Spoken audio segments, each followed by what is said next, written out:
Well, thank you, everybody, for listening in today. We appreciate it, and welcome to the Building a Refuge podcast. Holy crap, I can't even get it out with first sentence. Otherwise known as The Bar. So thank you all for joining and listening in today. Before we get rolling, I wanted to say thank you to LDR Studios, Clark Crosser, Dustin, and the team today for supporting us and hosting this podcast. Yeah. We have quite a story to tell about that at a later date. But, Clark, thank you very much for having us in, man. All right, you're welcome, man. Yeah, you bet. You can find us and like us on Facebook, so go check us out at facebook.com, Building a Refuge. You can also find us on YouTube at our YouTube channel at Building a Refuge. So if you would, be so kind to go check us out. We are not the most sophisticated dudes in the world, but hanging out in a very sophisticated studio today, so we're grateful for that. More importantly, before we get going here today, if you are struggling, you are listening in, please go out. We have a couple of different resources just to share up front. One is you can text the word refuge to 494949, and you can also utilize the National Suicide Awareness Line at 988. You can text them as well at 838-255. So both those resources. Just remember, you're not alone, man. We try to create an environment here at Building a Refuge that is kind of like, I suppose, a dude's basement, the best way to put it, right, Eric? That's a great way to put it. Yeah, so we try to create this environment that's a little bit different, I think, than maybe what has been seen out there or whatever, but pretty cool place to hang out today and do this. So with no further ado, Mr. Mike Riekhof, thank you for coming in today, my brother. You're welcome. You've been a part of this for quite a long time, and really have helped us a great deal when we used to hang out at the coffee shop and kind of chew on this. And it's crazy to sit here and do this. You said a little bit ago, like, "Wow, this is really a professional place." Yeah, this is quite the setup. Yeah, I'm actually sweating a little bit. Well, you'll get used to that. Clark will turn the you can turn the AC down a little bit in here, right? Yeah. Maybe. But no, really, thanks for coming in today. We we really at Building a Refuge, and Eric, co-founder, thank you for being a part of this too, man. Yeah, you bet, man. It's just a fun environment to be a part of where we deal with some pretty crazy shit. So we just really appreciate everybody being here and hanging out and listening. So before we get going, just a little bit about Building a Refuge. We are a registered 501c3 that focuses on men's mental health, but really the big focus is, I think, around developing some hope for guys that are out there today or in the future anyways, just through one story at a time. You can see it on our kind of logo and what we've come up with, that it is truly one story at a time. That's why we have Mike in today, and we have some other guests in the future that will share stories with us. But so, Mike, before we get rocking on this, tell us a little bit about yourself. I know you're relatively from Fishers, Indiana, but give us a little background. Relative is a good word. Yeah, relatively speaking. First of all, thank you. Yes. This is quite the honor to be a guest. Am I the first guest? You are. Wow. You are our first Wow. guest. I'm even more nervous now. You're kind of like a princess. Well, You're setting the bar today, Mike. Prince or princess? I'm going to go with princess. Yeah, I can take my shirt off if right, you want. yeah. Oh, don't do that. We're going to do that one day. Yeah. So, again, thank you. This is quite the honor. I should have waited more than in the evening to do this. My voice is a little scratchy it's sexy. here this morning. I love your voice. But this is great. Yeah. Clark, thank you. Yeah, you're welcome. This is pretty cool. About me, I'll try to be short. A little bit about you. No. So grew up in Kansas City. Go Chiefs. Love the Chiefs. Sorry for Bengals fans on Sunday, because they're going to be quite sad. That's right. So how long did you live in Kansas City? 23 years.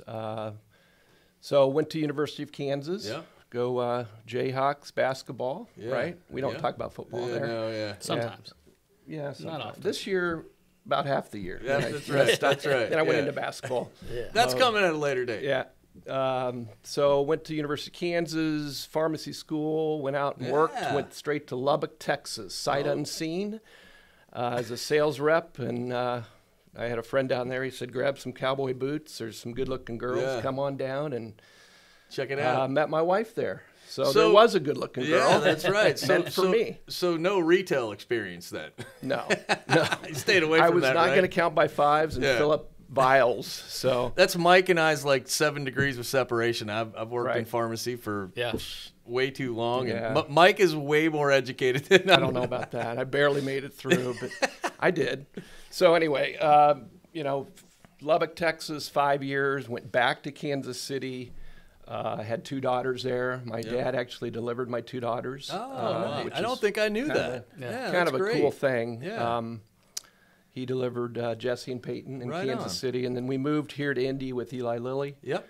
And they moved us, and then I resigned a year after they moved us. So sorry, Eli. That's right. Yeah, that's all good. But then we've been here ever since. So we've been here over 20 years. My wife will remind me that when we moved here, I said, we'll be here no more than 5. Well, Fishers is kind of a hard spot not to stay in, right? It's a great place. It's a great place to raise a family, and we have found it home and call it home. So, but it's been great. It's been a good stay. It's been a good run, and had 2 boys here. Yeah, that's right. And so we have 4 kids, wife Mitzi, and, you know, big family man. And that's right. I've been blessed to get to know your family as well, so that's cool. I know Eric Jesse has. well. And, you know, it's fun to do this because I think when we first started this and we first started hanging out together at Mama Bear's Coffee Shop, I mean, this is exactly what it was, right? And I mean, just getting to know one another for one. And I know there's some crazy connections that our families have that, you know, through everything that we've been through, those reveal themselves to one another. Matter of fact, I think our daughters knew each other before we did, right? Yeah, that's exactly right. So, I mean, it's just, I don't know. I mean, I always get kind of taken back, you know, by this, and I know we all have relative to what we're doing and so on and so forth. But that's great, Mike. And how long have you lived in Fishers, you said? So we've been here a little over 20 years. 20 years. So you've seen Fishers change a lot. Oh, yeah. And I think in a good way. Yeah. Traffic's not so good, but, you know, other than that, you know, I was driving around last night, went to, you know, a restaurant over in Fishers, and I was just looking around going, oh, my God, this place is pretty awesome. Yeah, you know, I really like downtown Fishers now. It's it's come a long way. It's a great place, I think, like you said, to raise a family, and I mean, just all the different things that Fishers has, you know, have built really over the last 20 years. I mean, we've spent, gosh, Sherry and I think lived in Fishers for 24 years before we defected to Carmel. I say that lightly, but hey, I got to embrace Carmel these days, man. You know? I'm still a Royal by heart, man. Okay, come on, I'm still a Royal by heart, but.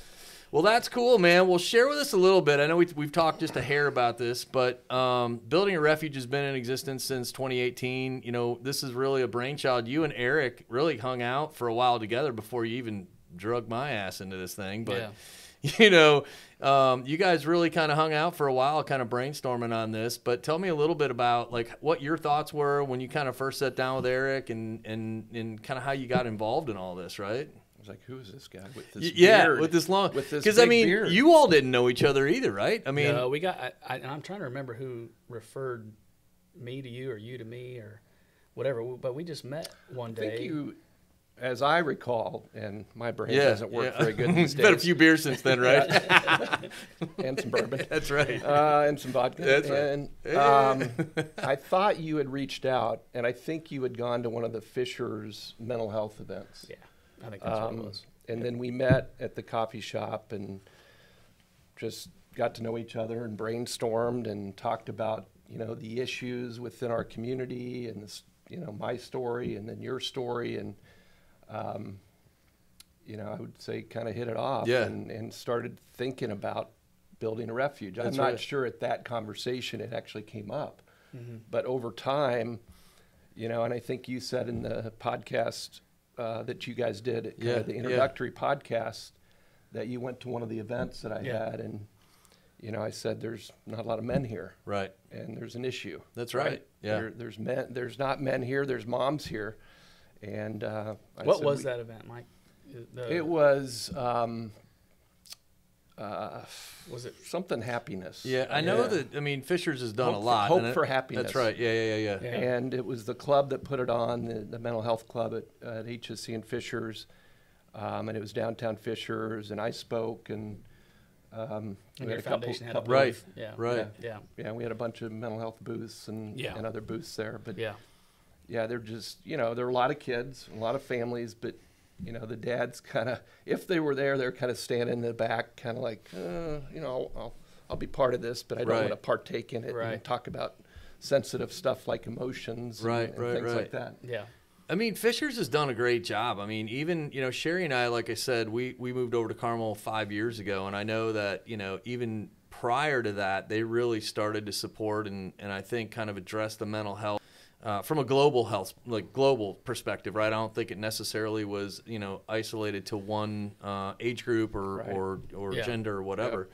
But I mean, I think, I remember back when we would sit down, we kind of talk about this, and it did hit me too, man. I mean, there just isn't a place where guys can be guys, We were talking about it this morning, before we even came in, and we've had some really great support and asking us like, well, what is it that you guys really do? And at the end of the day, man, I mean, this is it. It's just hanging out with where guys can be guys, where dudes can be dudes, and hopefully network. That's the one thing that I think we've learned is that, like, from a networking aspect.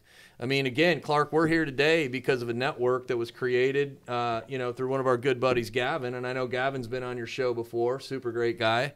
But I mean, it's really how it kind of works from building that resource, building that refuge, I guess, at the end of the day, and having these networks. But I just think it's cool, like how, again, I'm a smart guy, and I just think we've all been through some shit that's common, and we saw a common need, and we just said, hey, why not? Let's do this, right? Mm-hmm. Well, and when Mike and I first met, it wasn't even about your foundation or the desire for me to have a foundation. I don't even know if I had that in my head yet. Right. Because I was still working through my issues, and I know Mike and I think the reason that we clicked so quickly is that he and I were kind of traveling through some of the same stuff at that time, and it was nice to just sit at a table and just get stuff out. Right. And we spent a year meeting.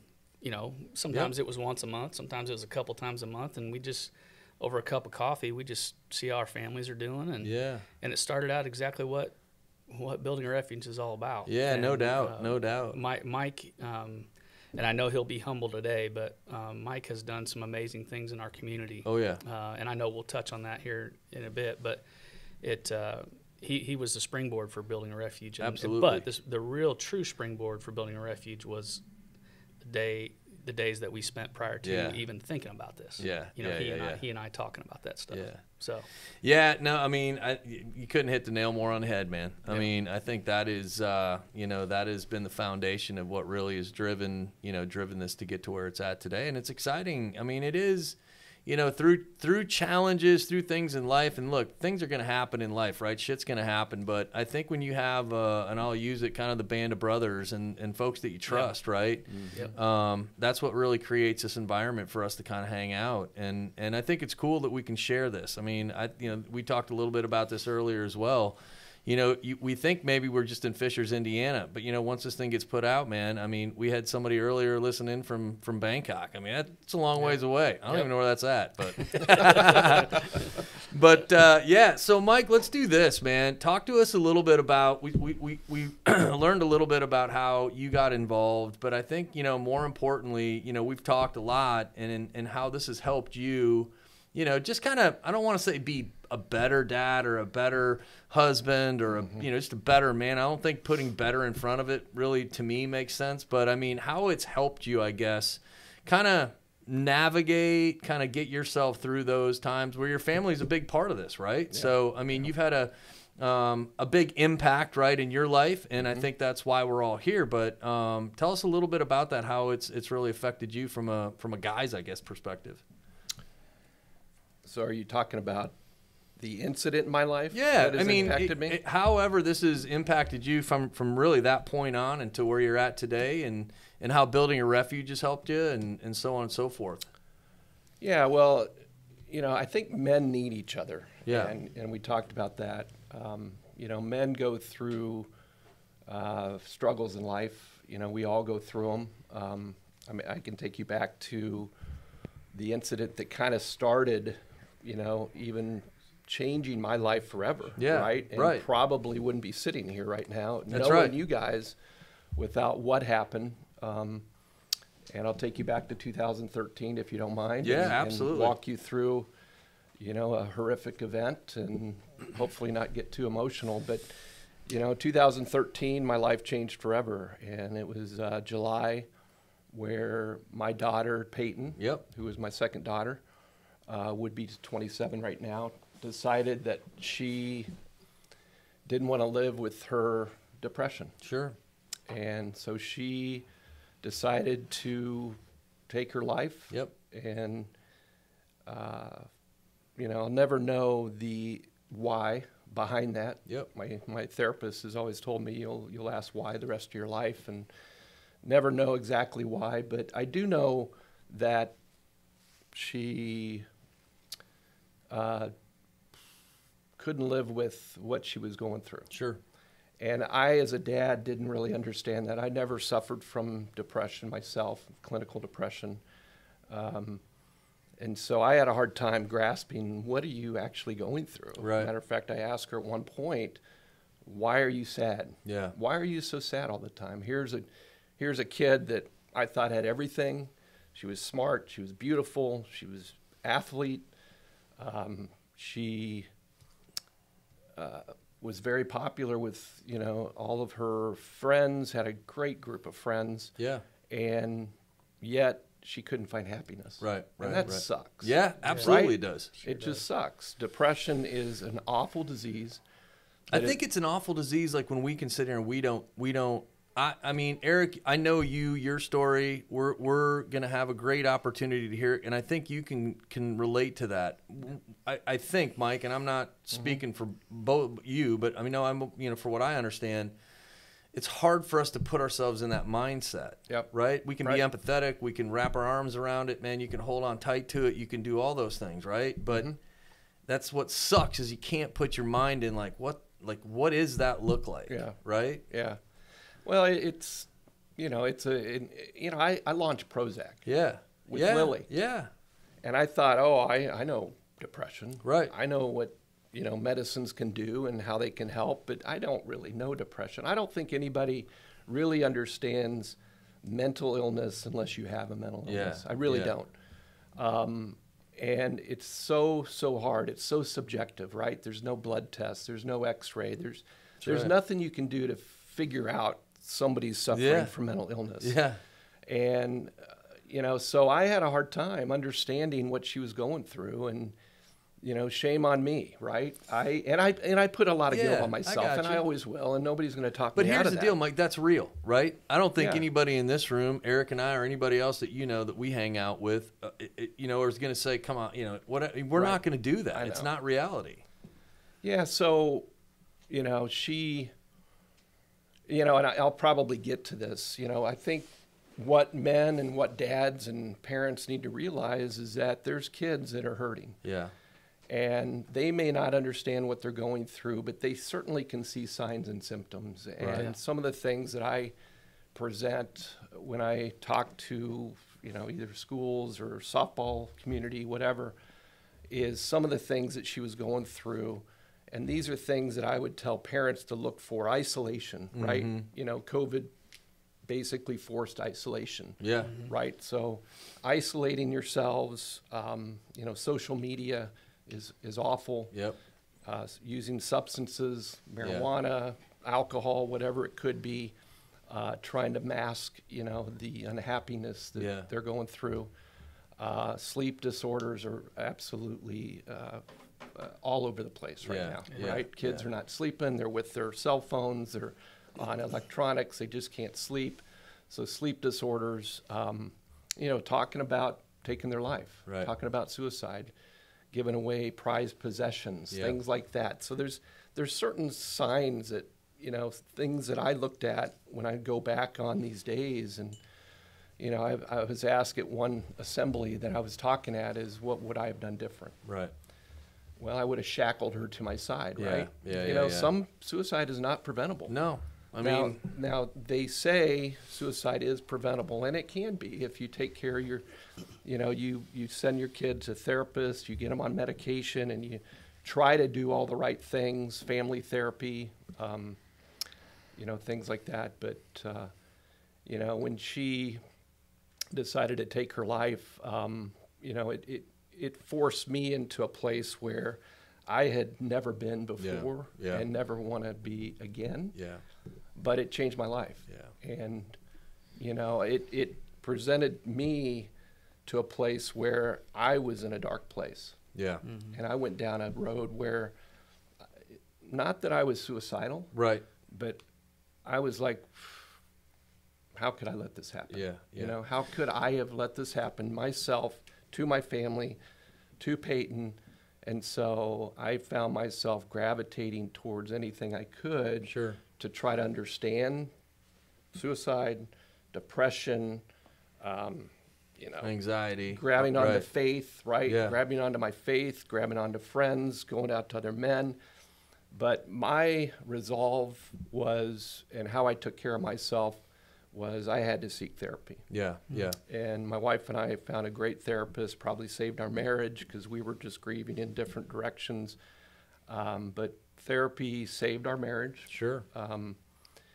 Forced us to grieve the way we needed to grieve, which was very different. My grieving mechanism was, I'm going to go do something about this. Yeah, yeah. I got to fix this. Right. Right? That's what men do. Yeah. Try to fix things. That's exactly right. So I had to go out and create a foundation and go to the schools and start warning parents that this is real. Yeah. This mental illness can take lives. And unfortunately, it's my pastor who told me, you know, as I'm like, how did this happen? He's like, she had a terminal disease. Right. That's exactly Never right. heard that. Yeah. I'm like, yeah, I agree with you. Why didn't somebody tell me that depression could be terminal? Right. And it is. It is. Yeah, I agree with you 100%. And I've often said that depression took my daughter. Yeah, yeah. So I really had to go take care of myself, number one. And men, if you're going through any kind of grief, losing any part of your family is going to present grief. Right. Right? Go seek therapy. Right, right. Go talk to other men. That's what you guys are all about. Yeah. Or go seek a professional that knows how to get you through this and give you some coping mechanisms that can help. You know, it's interesting, Mike, you know, because again, and at some point in time, I'll be able to share my story as well. But, you know, I've shared with you enough. I lost my brother in 2015 to suicide. And everything that you speak of, every trigger point, every feeling, the guilt, all of that, man, is there. Yep.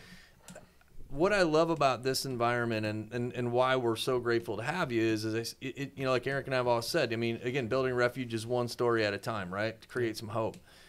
Your perspective is much different than my perspective, right? From Eric's perspective. And I think when we can bring in a little bit of that light to understand, right? You're speaking at this from a dad, right? A dad, a husband, and so on and so forth. And that is real, man. Yeah. Like, I think that is super real. And, you know, I come at it from a sibling's perspective, but, however, there's this commonality that is all around it, right? Yeah. You know, I want to go back because I think, Mike, what you've done is fantastic. And I think we probably could spend an hour talking about just what you've done in terms of helping people learn how to, even if somebody wanted to set up a foundation, right? I mean, again, we said earlier, you've been a big help to us. But, I mean, you've done a tremendous job. The folks that have been a part of that team, the softball tournament that you do, all these things, man, they are helpful. I see it. I know, you know, you and I have spent a lot of time around it. And, I know that from a standpoint of how much work goes into it. So at the end of the day, man, it is absolutely worth it. I think it touches so many people. And I think for me, and even when we do building a refuge, you know, we have to sometimes take a step back and realize, you know, what it does, how it touches people, and so on and so forth. So in terms of that time frame, Mike, from 2013, you know, kind of to when building a refuge came into your life, right? When Eric came into your life, I came into your life, we started to hang out and become friends and share. Talk with us a little bit about maybe just what it did for you in terms of having an outlet. You mentioned having a therapist, and I couldn't agree with you more. I mean, I go to one. I may not go every day to one, but I can call the guy and say, hey, man, can I get on your schedule? You know? Yep. Which could be a whole podcast on itself. You know what I mean, in general, right? Right.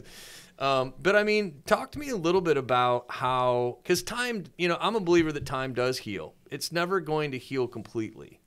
I've always said that, like what I have experienced, I know what you've experienced, Eric, what you've experienced, Mike, it never completely goes away, but it certainly does help. And I think what I've learned from you and hanging out with you is the value of this kind of environment. So maybe share with us a little bit about what your thoughts are kind of in that transition, I think, from those time frames of, you know, 2013, 14, 15, 16, and kind of forward, you know, you as a man. Yeah, I want to go back to what you said about having a therapist. Yeah. I truly believe, and I have a gal that, hey, I need some time. Yeah. Right? Yeah. That is really, really important. Yeah. To have that on your phone and say, hey, can I have, you know, I need a session. Right. I need some time. I think that's critical. Yeah. And I don't know about you, but the first thing the guy asked me when I went in, he's like, what are you here for?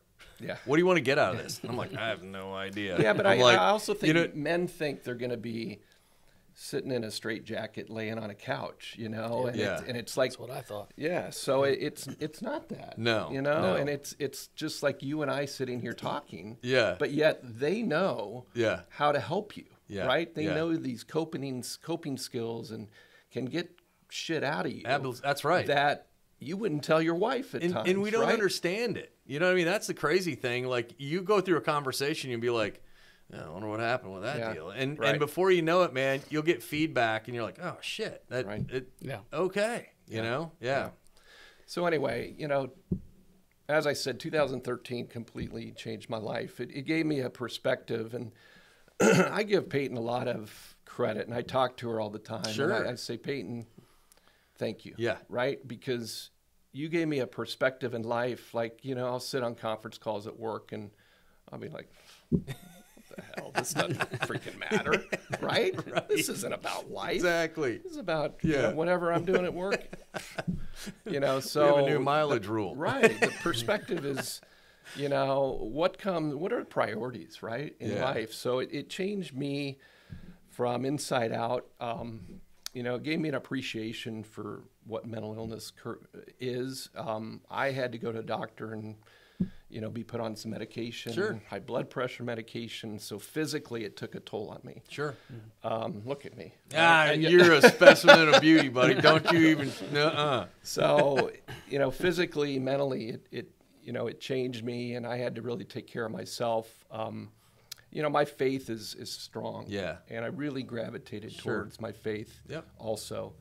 And for some, like my wife, it potentially could take you, you know, how could God let this happen? Of course. I was not that way. I was like, hey, you know, God, help me through this. Amen. Right? Yeah. Help me understand what I can do in helping myself and helping others. So, again, I kind of took the stance that I'm going to go be public about this. Yep.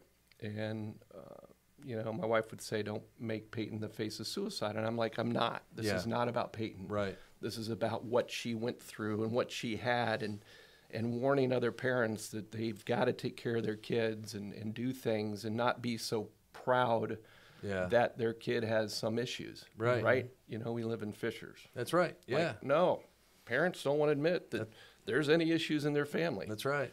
And that's normal. And Carmel, right? Yeah, I mean, and Noblesville, and Zionsville. And that's normal, right? I mean, shit, it is intimidating to be vulnerable like that, to say, you know, my kid's going through some shit or whatever, right? As a parent. Yeah. I mean, that's tough. Yeah. Well, and it's not our community, right? Our community has to be perfect. And our kids have to go to Yale and Harvard, right? It's ridiculous. So, you know, the first place I went to was the schools. Yeah.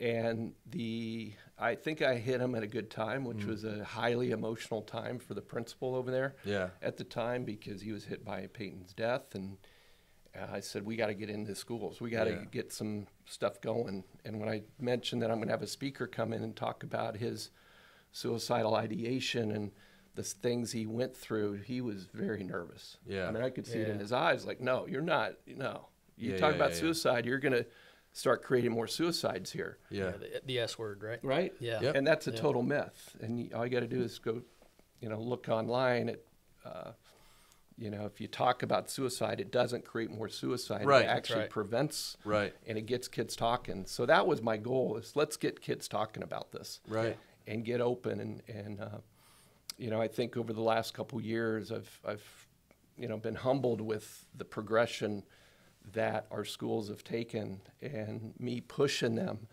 to get counselors in there. That's and right. They forged a great alliance with Community Health Network, and they have 25 therapists working within our, you know, That's our awesome. school. All right.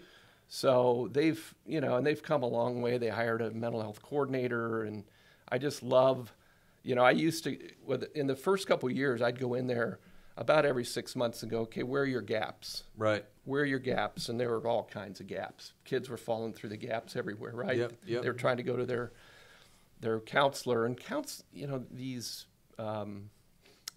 student counselors, they don't have time. Guidance counselors. Yeah, the guidance counselors. Yeah. They're there to get them to college. Right. And to get their scheduling right. They're not there to. They're not they don't equipped have time to do handle that. it. It's not their fault. Right. You know, I'm not pointing the finger at them. They needed more help. So the things that they did at HSC, I think, should be a role model for other schools, and they've come a long way. And I think we've probably prevented many, many suicides. Oh, yeah. As a matter of fact, I think there's only been, since 2013, I believe, 2 suicides. Yeah.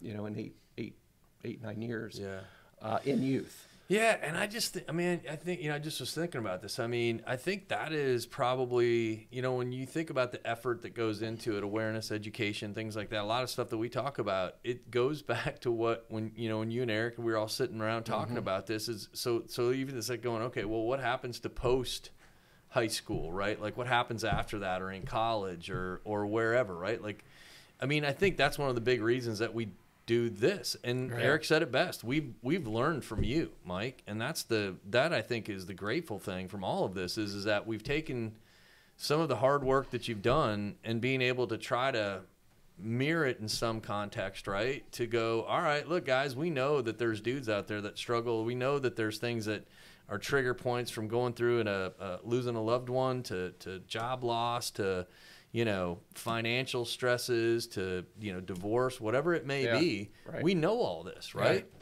So then it's the question of, okay, well, does that really, you know, from a trigger or whatever, I mean, are there similar things that people go through that what we're doing makes a little bit of sense? I mean, we probably try to, I don't want to say water it down, but I think what we try to do is make it not so maybe intimidating, right?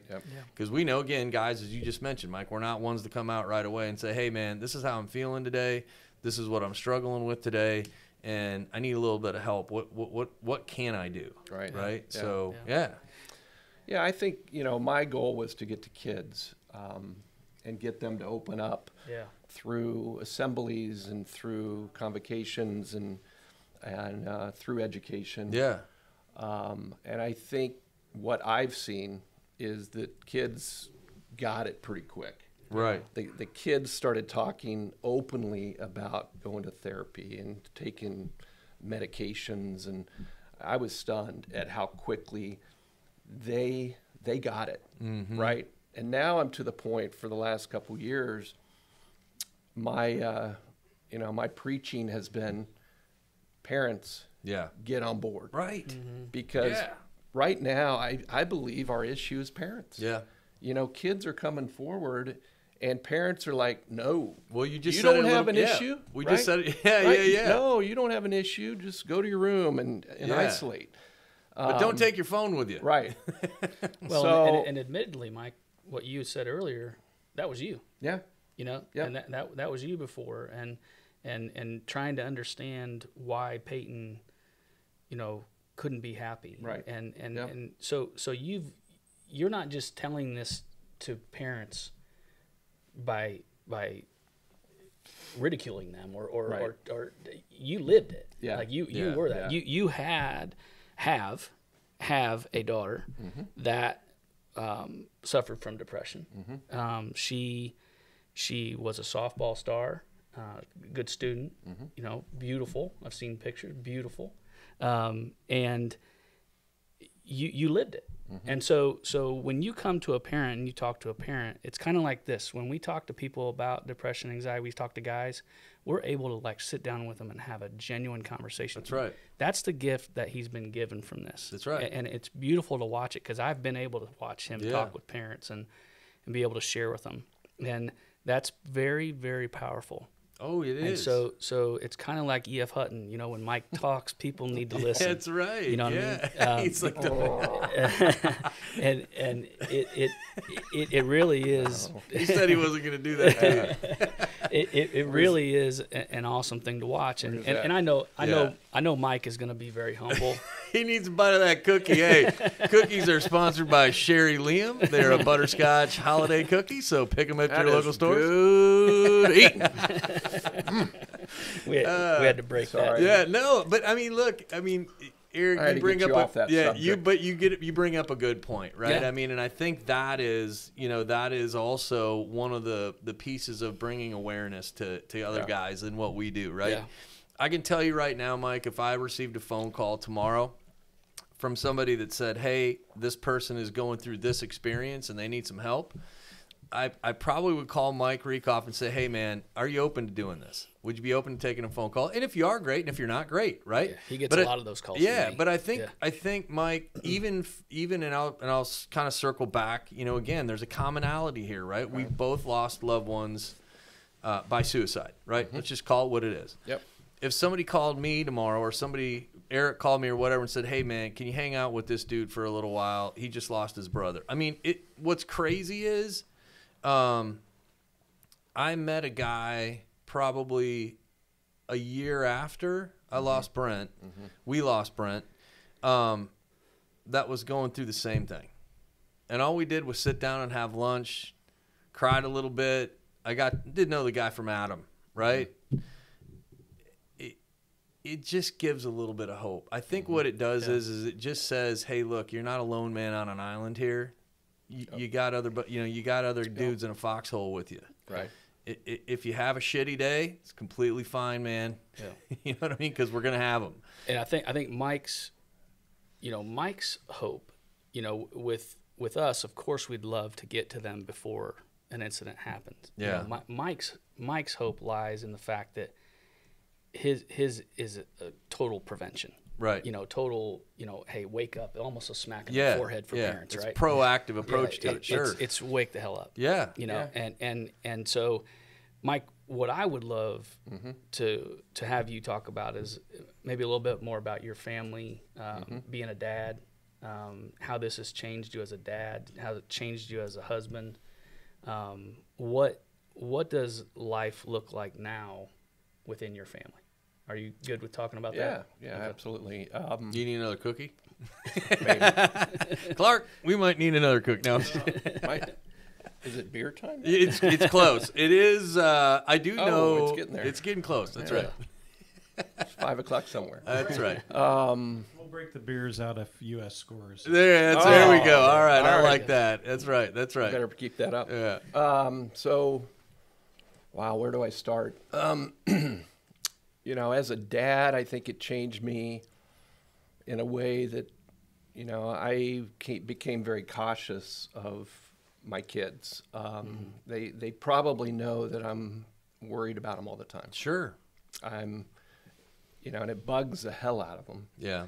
Because I'm always asking, how you doing? How you doing? How you feeling? Are you okay? Yeah. Especially Landon just went off to college. I was worried because he's a lot like Peyton. Yeah, yeah. And I was worried about his well-being and his happiness. My goal right now is for my kids to be happy. Yeah. Right? And they're not going to be happy all the time. Understandable. Right? Yeah. But that's my goal now, and, I have to watch over them. There's some things we didn't do right. For example, we pushed Jessie back to IU as quickly as we could. We thought getting her back into a normal routine was the right thing to do instead of saying, hey, you need to take a semester off and get yourself right. Yeah. Go to therapy. Because she was hurting. Oh, yeah. She was hurting, but we didn't really see that. She's, as a typical, what she, 19, suppressing everything, keeping everything inside. Yeah. And IU doesn't have enough therapists to, take care of a dorm, much less the entire campus. So So looking back, that's something we could have done different. Is make sure she's good. Yeah. So we're more open to, suggesting, like, even to Landon, hey, you want to go see somebody? And they're very open to talking to us about that. So the conversations around mental illness, mental health are more open with our family now than they were before. I think some of the other things that we have done as a family is try to spend more intentional time together. Like, for the first 8 years, I mean, we're on our 10th year, believe it or not. Yeah. We would go away for Christmas. Sure. Yeah. Just to escape. This time of the year sucks. Yeah. I mean, I growing up, Christmas was the best holiday. Yeah, oh my God, yeah. Santa Claus is coming, right? Yeah. But I try to get through it. Yeah. Right? Yeah. The best that I can and make it the best I can for my kids. But I really don't enjoy the holidays. Right. Yeah. It just brings back so much. We just talked about Right. that too. Like that, I mean, when you start to dig into this, you realize like that right there, it could almost be another just whole discussion point with guys hanging out and just talking about like, what does that look like for you? Yeah, because, you look at commercials and everybody's supposed to be all happy. Right? Happy, Merry Christmas. Yeah. And what's crazy about it is that if you see it on TV that says, oh, you're supposed to be happy, and then all of a sudden you're like, hey, this is my life and I'm not, well, there's something wrong, right? Right. Well, there's really nothing wrong. Yeah. I mean, you've gone through something in your life that, absolutely impactful. Yeah. And I think hugely will weigh on you the rest of your life. But sometimes the whole TV thing, you know what I mean, in media, I have my own feeling towards that. So I think, you're asking changes. That's one of the things that I've been very conscientious about is there's people hurting over the holidays. And the other thing that, that I think about is you ask, how are you? Yeah. Right? And what's the answer? I'm good. I'm great. I'm great. Yeah. Good. Really? Yeah. Yeah. So I've really taken that answer as, are you sure? Yeah. With friends or family, and really try to intentionally, and my wife would laugh at this, but listen, right? Mm-hmm. Take time to listen to what's behind that happy face, that or smile. even just leaving that question out, man, and being like, hey, how's your job going? Yeah. Right? Or how is your relationship going with, I know you've been dating this girl or whatever for this long, blah, blah, blah. How's school going, right? You just leave the whole how you feeling thing out of it, right? But I think sometimes we just naturally go there. Right. Well, I have found myself answering, I'm okay. Yeah. There's been better days. Right. And then the other person asking that is like, oh shit, why'd I ask that? Right? Yeah. They didn't really want hey, how an the answer. Chiefs doing? Yeah. How about the Mets? How about the Bears? Yeah. Right. Here you go. So don't say Packers. Okay? Yeah. But I, from a family perspective, I think I've just become more sensitive to the fact that kids need a lot of support. And empathy, I think, is a great word that parents need to have more of. Mm-hmm. They need to be understanding. Yeah. Understand their kids, not, parents that are pushing. I get pretty frustrated at the schools and how aggressively they push our kids to succeed. Yeah. Mm-hmm. And success is defined by them as A's. Yeah. And going to a prestigious school. Yeah. That's not success. Yeah. Right? Yep. Building character, building values are success. Absolutely. Right? It's so, a lot of perspective has changed, I think, through time, and try to spend as much time as I can with them. I was always pretty good about that. Yeah. I spent a lot of time with my kids. Peyton and I were incredibly close. Right. I mean, I traveled with her to all the softball games and things like that. So there's things that haven't changed. There's just things that I've taken to a higher level of understanding, and priorities have changed. Sure. It's not about material things anymore. Mm-hmm. It's about time with family and time with friends and making sure we're healthy physically and mentally. Yeah. I think back to building a refuge, I think men need to have that connection. Yeah. So important.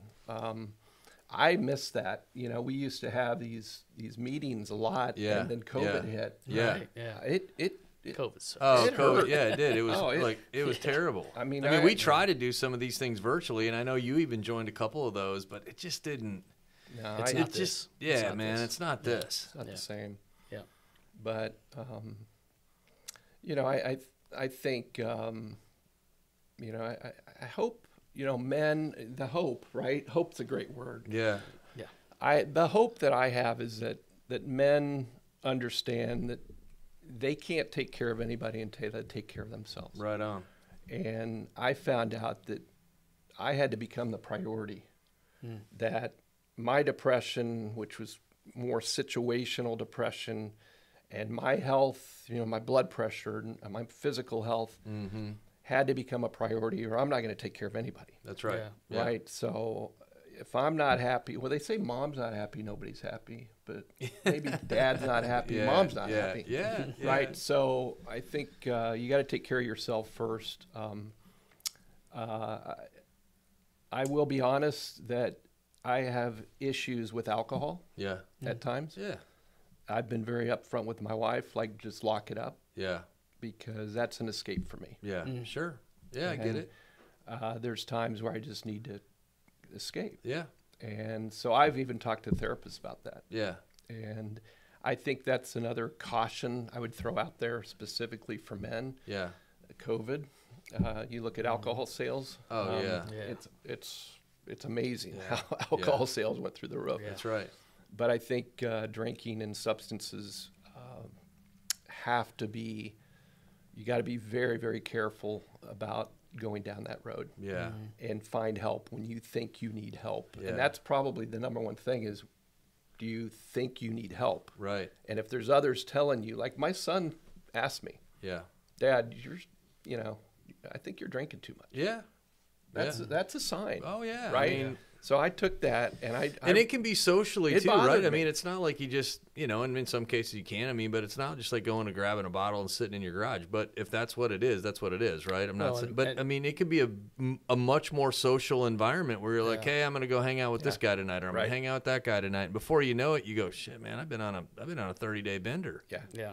Well, Mike, with you and I dealing with different mental health therapists, I mean, one of the biggest degrees, I don't know if or certifications right now is dual therapy, right? Yeah. To deal with what? Mental health Addiction. and addiction. Yep. Mm-hmm. And because they come hand in hand in most cases. They do. They really do. And it's very unfortunate, but that's just, and I thank you for bringing that up. Yeah. I know that's not an easy thing to discuss, but It wasn't on my agenda. we got a lot of things. Neither was the We may need to butterscotch cut cookie. that out. Maybe the butterscotch cookie wasn't either. But Mike, that's I why need a beer. That's right. Hey, Clark, it's 5 o'clock yet? that's why this works. Yeah. That's why this works, and that's why this is happening, is because of guys like you who are willing to come out and say that stuff openly. Yeah. And we all know for that guy who's sitting alone in his room listening to this right now, and they don't think they can bring those things out into the forefront. You can. Yeah, you can. You can.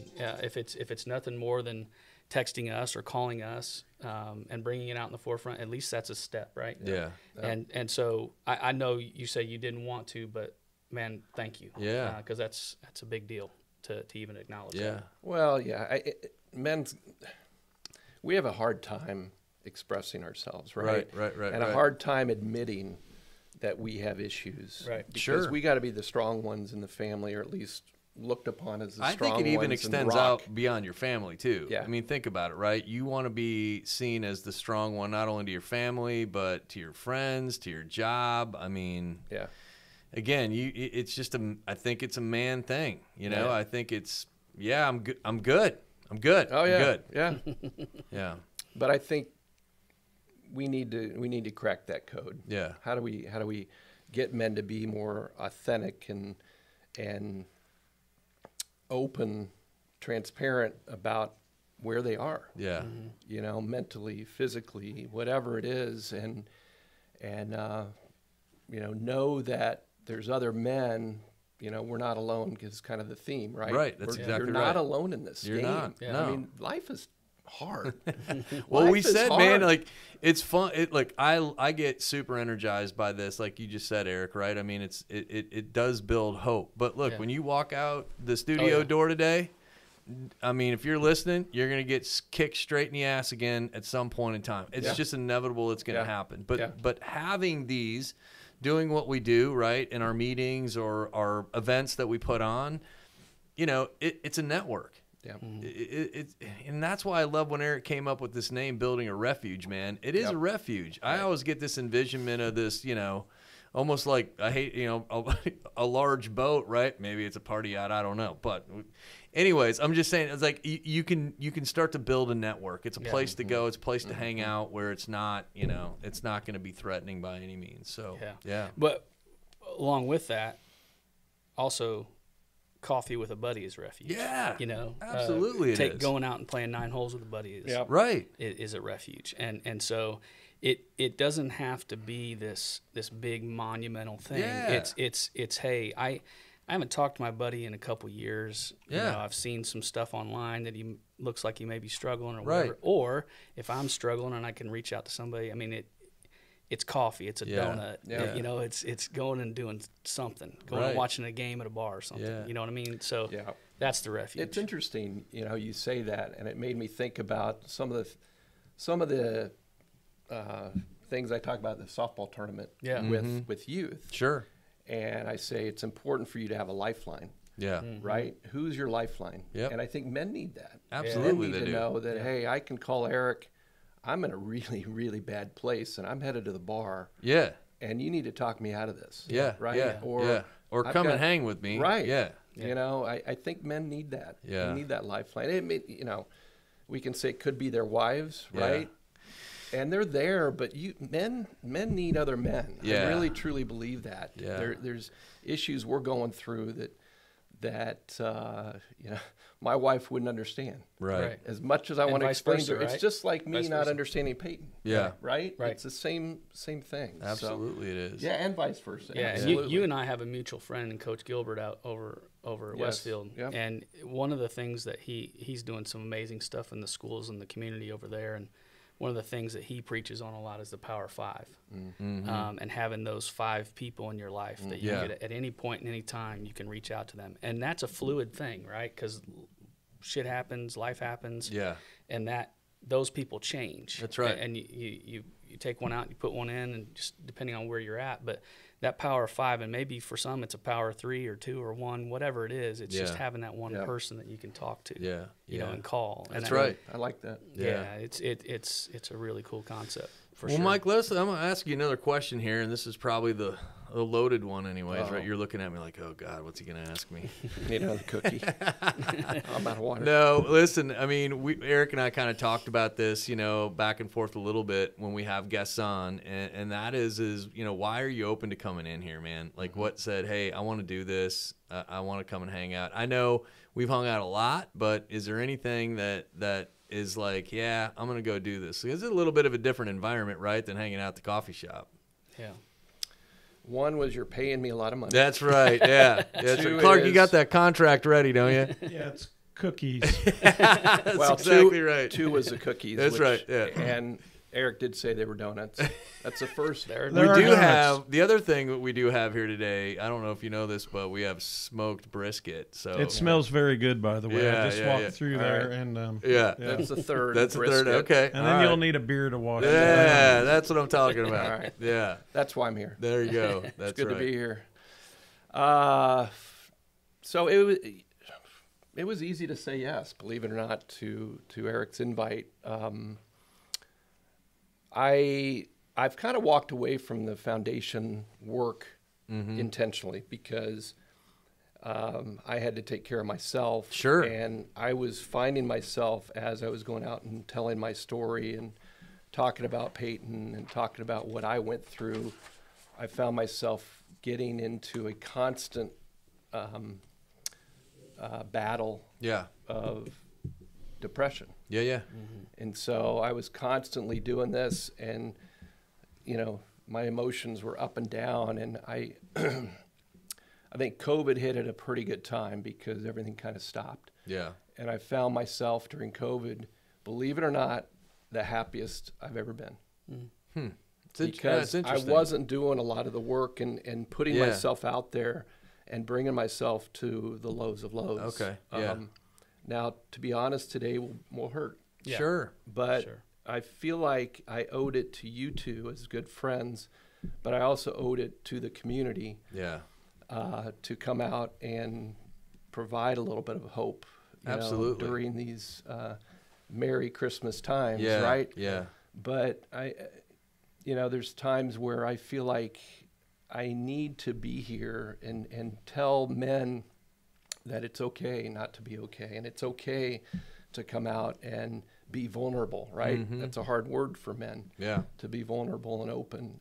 So in a way, it was all right.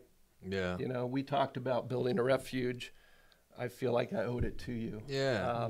And I'm glad I'm here. I really am. Well, listen, man, I mean, we it's reciprocated for sure, because I don't, and you hit the nail on the head again. I think that I know this. We've been doing this now for what, 6 years? My math's not great. Yeah.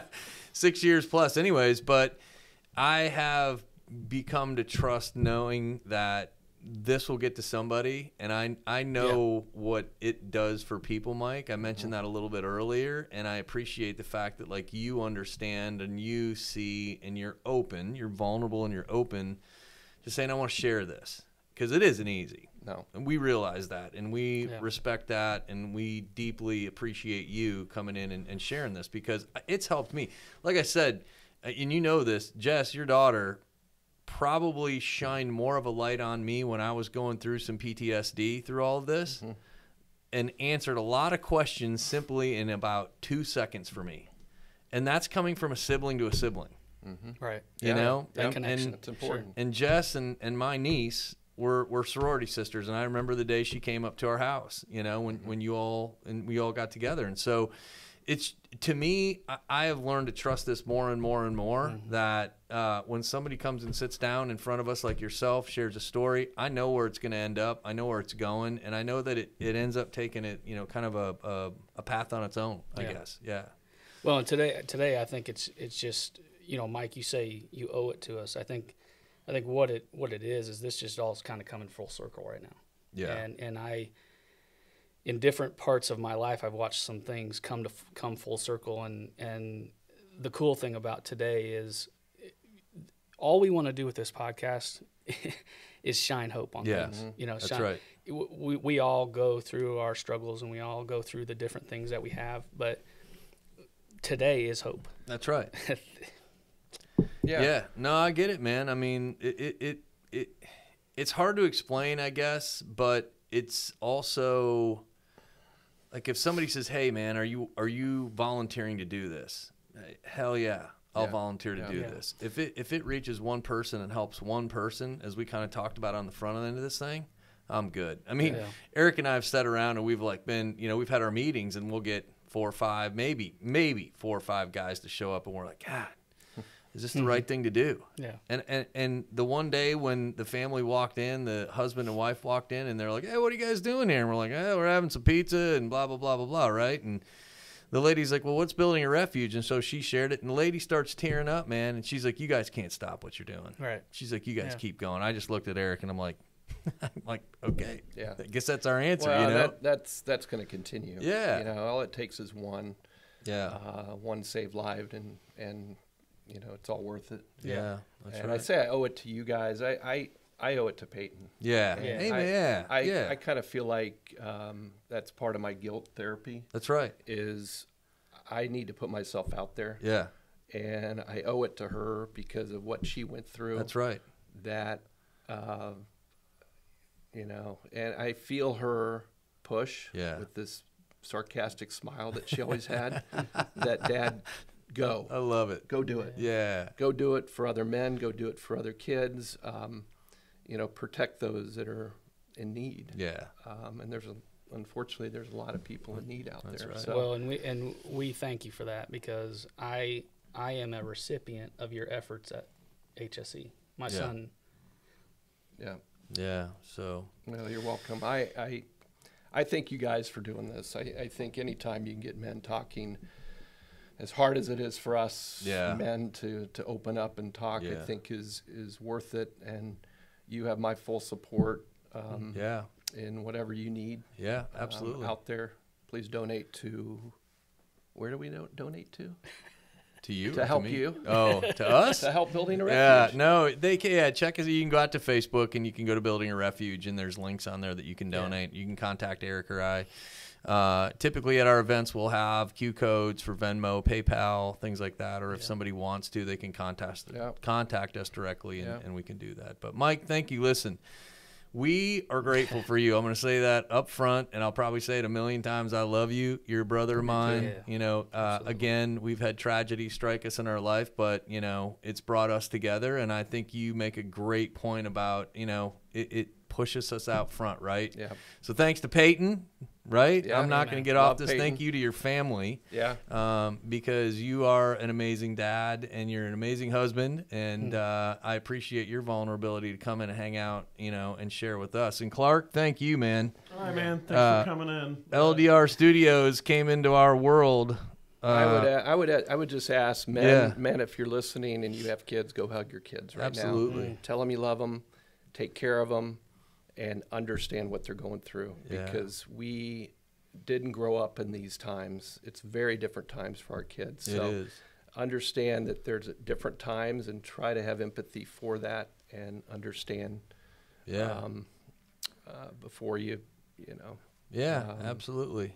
I mean, it's real. I mean, it's real. And I think that's what we try to come across here as is, look, we just want to be as real, as authentic as possible, right? Yep. And Yep. and I think that's the beauty of kind of how this all came together. As I was telling Clark, man, you know, I was saying that I felt like I've known you for 20 years and I've known you for a month, you know what I mean? And I just know how this is traveling, man, that you know, we're rolling, and I think it's just exciting. Although I know that we're going to run into probably a brick wall at some point in time, but I mean, what the hell, man, we're going to do it. So Clark, thank you, man. This studio is awesome to be able to do this in. The environment, we appreciate the team that's here helping us out, Dustin, and appreciate all the work this morning, and your daughter over there hanging out with us. Thank you very much. And but yeah, go out to YouTube, like us there, subscribe to us.